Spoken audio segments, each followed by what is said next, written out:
शाद अली खान, समाचार राजनीति विज्ञान विभाग, राजकीय बांगड़ महाविद्यालय टीटवा नाम कार्यरत हूँ। हम आज शक्तियों के पृथक्करण का सिद्धांत का अध्ययन करेंगे, जैसे सेपरेशन ऑफ पावर्स का, theory of the separation of powers का। मेडिसन के अनुसार व्यवस्थापिका, कार्यपालिका, न्यायपालिका संबंधित सारी शक्तियों का एक ही हाथों में एकत्रित होना, चाहे वह एक व्यक्ति हो, तोड़े हों या अधिक, चाहे वंशानुगत पैतृक हों, सौतर्युक्त हो, निर्वाचित हो, अत्याचारी शासन की उपयुक्त परिभाषा कही जा सकती है। सरकार के अंगों का पारस्परिक संबंध। सरकार के 3 अंग होते हैं, व्यवस्थापिका, कार्यपालिका और न्यायपालिका। सरकार के इन तीनों अंगों का पारस्परिक संबंध कैसा होना चाहिए, यह समस्या अत्यंत विवादग्रस्त रही है और इस संबंध में समय समय पर जिन सिद्धांतों का प्रतिपादन किया गया उनमें मॉन्टेस्क्यू द्वारा प्रतिपादित शक्ति से पृथक्करण का सिद्धांत सबसे अधिक उपयुक्त प्रमुख है। शक्ति पृथक्करण सिद्धांत इस विचार पर आधारित है कि निरंकुश शक्तियों के मिल जाने से व्यक्ति भ्रष्ट हो जाते हैं और अपनी शक्तियों का दुरुपयोग करने लगते हैं। शक्ति पृथक्करण सिद्धांत का आशय है कि व्यवस्थापन, शासन और कानून से संबंधित शक्तियां पृथक पृथक हाथों में रहे। इनसे संबंधित विभाग अपने क्षेत्रों में पूर्ण स्वतंत्र हों तथा कोई भी विभाग एक दूसरे विभाग की शक्ति और अधिकार में हस्तक्षेप न करे। सिद्धांत की पृष्ठभूमि में हम कह सकते हैं कि इस सिद्धांत से संबंधित आधारभूत विचार नवीन नहीं है। राजनीति शास्त्र के जनक अरस्तु ने सरकार को असेंबली, मजिस्ट्रेसी, जुडिशरी नामक 3 विभागों में बांटा था, जिनसे आधुनिक व्यवस्थापिका, शासन और न्याय विभाग का ही बोध होता है। इस प्रकार के विचार की चर्चा पोलिवियस, सिसरो, मार्सिलियो आदि की रचनाओं में भी मिलता है। 16वीं सदी के विचारक जीन बोंदो ने स्पष्ट कहा कि राजा को कानून निर्माता और न्यायाधीश दोनों रूप में एक साथ कार्य नहीं करना चाहिए। लोक के द्वारा भी इस प्रकार का विचार व्यक्त किया गया था। मॉन्टेस्क्यू के पूर्व अनेक विद्वानों ने इस प्रकार के विचार प्रकट किए थे, किंतु विधिवत और वैज्ञानिक रूप में इस सिद्धांत के प्रतिपादन का कार्य फ्रेंच विचारक मॉन्टेस्क्यू के द्वारा ही किया गया। मॉन्टेस्क्यू फ्रांस के ल्यूई 14वें का समकालीन था, जो कहा करता था कि मेरा ही राज्य हूँ, आई एम द स्टेट, और जिसके समय में राजा की इच्छा ही कानून के रूप में मान्य थे। मॉन्टेस्क्यू किसी कार्यवश इंग्लैंड गया। इंग्लैंड की तत्कालीन सीमित राजतंत्रात्मक शासन व्यवस्था को देखकर मॉन्टेस्क्यू इस निर्णय पहुंचा कि इंग्लैंड में राज शक्ति सम्राट के हाथों में केंद्रित नहीं है, वरन उसका विभाजन हो गया है और इंग्लैंड की शासन व्यवस्था की उत्तमता का यही रहस्य है। इस आधार पर उसने स्वदेश लौटकर 1762 में प्रकाशित अपनी पुस्तक स्पिरिट जीएस लुइस यानी स्पिरिट ऑफ लॉज में शासन शक्ति के पृथक्करण के सिद्धांत का प्रतिपादन किया। मॉन्टेस्क्यू के अनुसार प्रत्येक सरकार में 3 प्रकार की शक्तियाँ होती है: व्यवस्थापन संबंधी, शासन संबंधी, न्याय संबंधी।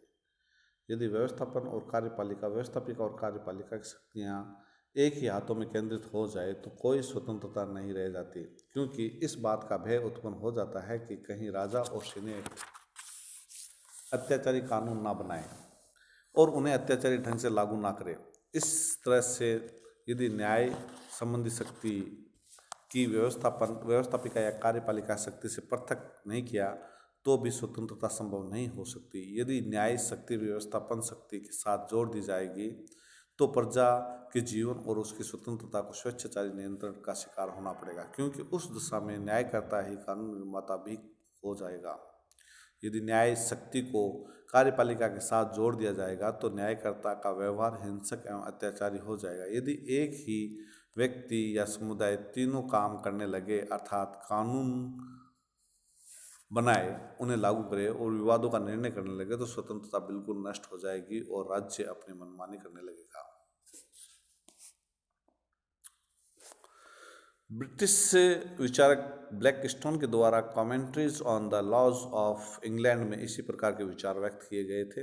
अमेरिकी संविधान सभा के सदस्य भी मॉन्टेस्क्यू की विचारधारा से प्रभावित थे और मेडिसन ने लिखा है कि व्यवस्थापन, प्रशासन और न्याय, इन सभी शक्तियों का एकीकरण ही अत्याचारी शासन कहा जा सकता है, जैसे पहले बताया। इस प्रकार शक्ति पृथक्करण सिद्धांत का आशय यह है कि शक्तियों के एकत्रीकरण में सार्वजनिक स्वतंत्रता का हनन होता है, अतः राज शक्ति का पृथक्करण नितांत आवश्यक है।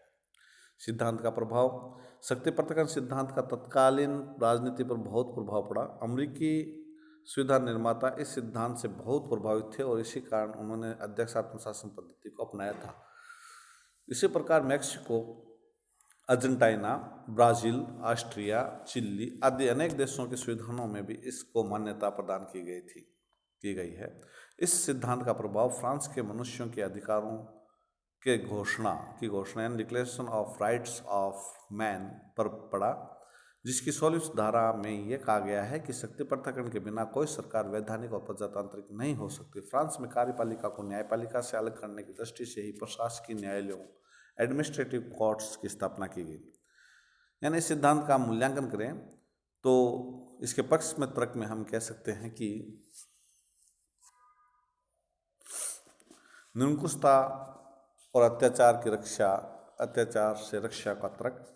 विधानमंडल तथा कार्यपालिका की शक्तियों का विभाजन इसलिए आवश्यक है कि उनमें उनके एक ही व्यक्ति के हाथ में आ जाने का परिणाम होगा मनमाने कानूनों का निर्माण और उनकी मनमाने तरीके से क्रियान्वित। न्यायपालिका तथा विधानमंडल की शक्तियों का पृथक्करण इसलिए भी आवश्यक है कि मनमाने कानून ना बनाए जाएं और उनकी मनमानी व्याख्या ना की जाए। न्यायपालिका तथा कार्यपालिका की शक्तियों को मिला देने से न्याय व्यवस्था पूरी तरह समाप्त हो सकती है। मॉन्टेस्क्यू का कथन है कि यदि तीनों शक्तियों को एक ही व्यक्ति या संस्था में केंद्रित कर दिया जाए तो न्यायिक स्वतंत्रता व्यवस्था तीनों समाप्त हो जाएंगे। शक्तियों के केंद्रीकरण के परिणाम स्वरूप एक पूर्ण निरंकुश और अत्याचारी शासन स्थापित हो जाएगा। इसी प्रकार निरंकुशता और अत्याचार से रक्षा के लिए शक्ति विभाजन सिद्धांत को अपनाना नितांत आवश्यक है। विभिन्न योग्यताओं का तर्क, यानी कि शक्ति पृथक्करण सिद्धांत को अपनाना इसलिए भी आवश्यक और उपयोगी है कि सरकार से संबंधित विभिन्न कार्यों को करने के लिए अलग अलग प्रकार की योग्यताओं की आवश्यकता होती है। इस बात की बहुत अधिक आशंका है कि एक श्रेष्ठ और सफल कानून निर्माता असफल न्यायाधीश और सफल न्यायाधीश असफल कानून निर्माता और प्रशासक सिद्ध होगा। कानून निर्माता के लिए व्यापक दृष्टिकोण और दूरदर्शिता की आवश्यकता होती है। प्रशासनिक कार्य के लिए सहज विवेक, तुरंत बुद्धि, कार्यकुशलता, दृढ़ता और निर्भयता की आवश्यकता होती है। उचित न्याय व्यवस्था के लिए निष्पक्ष, स्थिर चितवन और सत्यासत्य में भेद करने की दृष्टि से संपन्न व्यक्ति होने चाहिए। जब अलग अलग कार्यों को उचित रूप से संपन्न करने के लिए अलग अलग प्रकार की योग्यताओं की आवश्यकता होती है तो स्वाभाविक रूप से इन कार्यों को उचित रूप में संपन्न करने के लिए एक दूसरे से पृथक रूप में अलग अलग विभाग व्यवस्था होनी चाहिए। कार्य विभाजन से उत्पन्न लाभ का तर्क, वर्तमान समय में सरकार के कार्य बहुत अधिक बढ़ गए हैं और किसी एक की सत्ता से इस बात की आशा नहीं की जानी चाहिए कि वह इन सभी को सफलतापूर्वक संपन्न कर सकेगी। ऐसी स्थिति में सरकार के 3 अलग अलग विभाग हों और सरकार के तीनों अंगों में कार्यों और शक्तियों का विभाजन कर दिया जाए तो सरकार का समस्त कार्य श्रेष्ठ रूप में संपन्न हो जाएगा। न्यायपालिका, न्याय की निष्पक्षता का तर्क, यानी कि शक्ति पृथक्करण सिद्धांत को अपनाने पर न्यायपालिका पर व्यवस्थापिका या कार्यपालिका का दबाव नहीं होगा और ऐसी स्थिति में निष्पक्ष तथा स्वतंत्र न्याय की आशा की जा सकती है। इस सिद्धांत के अभाव में न्यायपालिका निष्पक्ष और स्वतंत्रतापूर्वक कार्य नहीं कर सकेगी। सिद्धांत की आलोचना, यद्यपि तत्कालीन राजनीति पर शक्ति पृथक्करण सिद्धांत का पर्याप्त प्रभाव पड़ा, लेकिन तर्क और अनुभव के आधार पर यह कहा जा सकता है कि शक्ति पृथक्करण सिद्धांत अनेक दृष्टियों से त्रुटिपूर्ण और शक्ति पृथक्करण सिद्धांत की आलोचना प्रमुख रूप से निम्नलिखित आधारों पर की जा सकती है। जैसे कि ऐतिहासिक दृष्टि से गलत है, यानी मॉन्टेस्क्यू के कथन अनुसार उसने अपने सिद्धांत का प्रतिपादन इंग्लैंड की तत्कालीन शासन पद्धति के आधार पर किया है, लेकिन इंग्लैंड की शासन व्यवस्था कभी भी शक्ति पृथक्करण सिद्धांत पर आधारित नहीं रही। मॉन्टेस्क्यू के समय के पूर्व से लेकर आज तक इंग्लैंड में संसदीय शासन व्यवस्था प्रचलित है। यह शासन व्यवस्था व्यवस्थापिका कार्यपालिका परस्पर घनिष्ठ संबंध और सहयोग पर आश्रित है। अतः यह कहा जा सकता है कि सिद्धांत का ऐतिहासिक आधार त्रुटिपूर्ण है। शक्तियों के पूर्ण पृथक्करण संभव नहीं। आलोचकों का कथन है कि सरकार एक आंगिक एकता है। जिस प्रकार मानव शरीर के विभिन्न अंग एक दूसरे पर आश्रित और परस्पर संबंधित हैं, वही स्थिति शासन के अंगों की है। इसलिए शासन के अंगों का पूर्ण व कठोर पृथक्करण व्यवहार में संभव नहीं है। शक्ति पृथक्करण सिद्धांत की अव्यावहारिकता इस बात से स्पष्ट है कि यद्यपि अमेरिका संविधान निर्माता शक्ति पृथक्करण सिद्धांत से बहुत अधिक प्रभावित थे, लेकिन वहाँ पर भी यह संभव नहीं हो सका है कि सरकार का प्रत्येक अंग दूसरे अंगों से पूर्णतया पृथक रहकर अपना कार्य कर सके। अमेरिकी संघ की व्यवस्थापिका कांग्रेस कानून का निर्माण करने के साथ साथ राष्ट्रपति द्वारा की गई नियुक्तियों और संधियों पर नियंत्रण रखती है और महाभियोग लगाने का न्यायिक कार्य भी कर सकती है। कार्यपालिका के प्रधान राष्ट्रपति को कानूनों के संबंध में निषेधाधिकार और न्यायिक क्षेत्र में न्यायाधीशों की नियुक्ति करने एवं समाधान का अधिकार प्राप्त है। इसी प्रकार अमेरिका का सर्वोच्च न्यायालय व्यवस्थापिका और कार्यपालिका द्वारा किए गए कार्यों की वैधानिकता की जांच कर सकता है। अमेरिकी उदाहरण के आधार पर कहा जा सकता है कि व्यवहार में शक्तियों का पूर्ण पृथक्करण संभव नहीं है। शक्ति पृथक्करण अवांछनीय भी है। शक्ति पृथक्करण सिद्धांत को अपनाना न केवल असंभव वरन अवांछनीय भी है।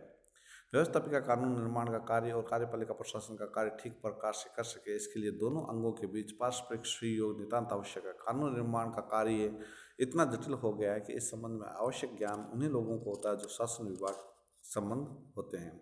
अतः उचित कानूनों के निर्माण हेतु व्यवस्थापिका और कार्यपालिका का सहयोग नितांत आवश्यक है। इसी प्रकार शासन का कार्य कार्यपालिका द्वारा किया जाता है, लेकिन जनता से निकट संपर्क के कारण जनता के विचारों और आवश्यकताओं से व्यवस्थापिका के सदस्य अधिक अच्छे प्रकार से परिचित होते हैं। ऐसी स्थिति में यदि व्यवस्थापिका कार्यपालिका सहयोग न करे तो प्रशासन को जनहितकारी रूप प्रदान नहीं किया जा सकेगा। शक्तियों के इस पृथक्करण से सरकारी विभागों में परस्पर विरोध की प्रवृत्ति भी उत्पन्न हो जाएगी। डॉक्टर फाइनर ने इस बात को सुंदर भाषा में चित्रित करते हुए कहा है कि शक्ति पृथक्करण सिद्धांत शासन को निर्दिष्ट करने व ऐंठने वाली स्थिति में डाल देता है। इसी प्रकार जॉन स्टुअर्ट मिल ने कहा कि सरकारी विभागों की पूर्ण स्वतंत्रता का अनिवार्य अर्थ होगा निरंतर गतिरोध। प्रत्येक विभाग अपनी ही शक्तियों की रक्षा में लगा रहेगा और अन्य किसी को सहयोग प्रदान नहीं करेगा। इस स्थिति में कुशलता में होने वाली सत्य स्वतंत्रता के संभावित लाभों से कहीं अधिक होगी। न्यायपालिका कुशलता और निष्पक्षता का अंत। यदि इस सिद्धांत का कठोरता से अपनाया जाए तो यह सिद्धांत न्यायपालिका की कार्य कुशलता और निष्पक्षता का अंत कर देगा। इस सिद्धांत को स्वीकार कर लेने पर न्यायाधीशों की नियुक्ति न तो कार्यपालिका द्वारा होगी न ही व्यवस्थापिका द्वारा निर्वाचित होंगे, वरन वे जनता द्वारा चुने जाएंगे। जनता द्वारा निर्वाचित न्यायाधीश प्राय अयोग्य और पक्षपातपूर्ण प्रमाणित हुए हैं, यानी वे तर्क और न्याय भावना के स्थान पर पक्षपात और दलीय भावना के आधार पर कार्य करेंगे। सरकार के तीनों अंगों की असमान स्थिति। शक्ति पृथक्करण सिद्धांत इस मान्यता पर आधारित है कि सरकार के तीनों विभाग समान रूप से शक्तिशाली महत्वपूर्ण है, किंतु वास्तव में ऐसा नहीं है। सरकार के तीनों अंगों में कार्यपालिका और न्यायपालिका अपेक्षा व्यवस्थापिका अधिक महत्वपूर्ण स्थिति रखती है। व्यवस्थापिका द्वारा निर्मित कानूनों के आधार पर ही प्रशासन किया जाता है। इन्हीं कानूनों के आधार पर न्यायपालिका न्याय प्रदान करने का कार्य करती है। प्रोफेसर लास्की का कथन है कि कार्यपालिका और न्यायपालिका के अधिकारों की सीमा व्यवस्थापिका द्वारा घोषित की गई इच्छा में निहित होती है। स्वतंत्रता के लिए शक्ति पृथक्करण आवश्यक नहीं। ये विचार भी सर्वथा भ्रमात्मक है कि जनता की स्वतंत्रता के लिए शक्ति पृथक्करण सिद्धांत का पालन आवश्यक है। वर्तमान समय में ऐसा समझा जाता है कि मानवीय स्वतंत्रता के लिए शक्ति पृथक्करण के स्थान पर विधि का शासन और अधिकारों की संवैधानिक घोषणा अधिक महत्व रखती है। इसके अतिरिक्त मानवीय स्वतंत्रता तो जनता की जागरूकता और स्वतंत्रता के प्रति मानवीय प्रेम पर निर्भर करती है। वाशिंगटन के अनुसार निरंतर जागरूकता ही स्वतंत्रता का सच्चा मूल्य है। शक्ति पृथक्करण सिद्धांत के प्रति की गई इन आलोचनाओं के कारण ही यह कहा जा सकता है कि शक्ति पृथक्करण सिद्धांत को अपनाना तो संभव है न ही वांछनीय। शक्ति पृथक्करण सिद्धांत की इन आलोचनाओं के कारण इसे महत्वहीन नहीं कहा जा सकता। शक्ति से विभाजन सिद्धांत पृथक्करण सिद्धांत का आशय यदि यह लिया जाए कि तीनों विभागों द्वारा एक दूसरे से कोई भी संबंध नहीं रखा जाना चाहिए, तो इस रूप में शक्ति पृथक्करण सिद्धांत को अपनाना संभव नहीं है। लेकिन यह शक्ति पृथक्करण का आशय यह लिया जाए कि सरकार के तीनों अंगों को एक दूसरे के क्षेत्र में अनुचित हस्तक्षेप से बचते हुए अपनी सीमाओं में रहते हुए रहना चाहिए, तो इस रूप में शक्ति विभाजन सिद्धांत को अपनाना न केवल उपयोगी वरन आवश्यक है। संभवतः मॉन्टेस्क्यू इस सिद्धांत के आधार पर यही चाहता था कि शक्ति विभाजन सिद्धांत इसी रूप में अपनाया जा सकता है और उसे इसी रूप में अपनाया जाना चाहिए। शक्ति पृथक्करण विभाजन का सिद्धांत। शक्ति पृथक्करण सिद्धांत का आधुनिक रूप नियंत्रण एवं संतुलन सिद्धांत।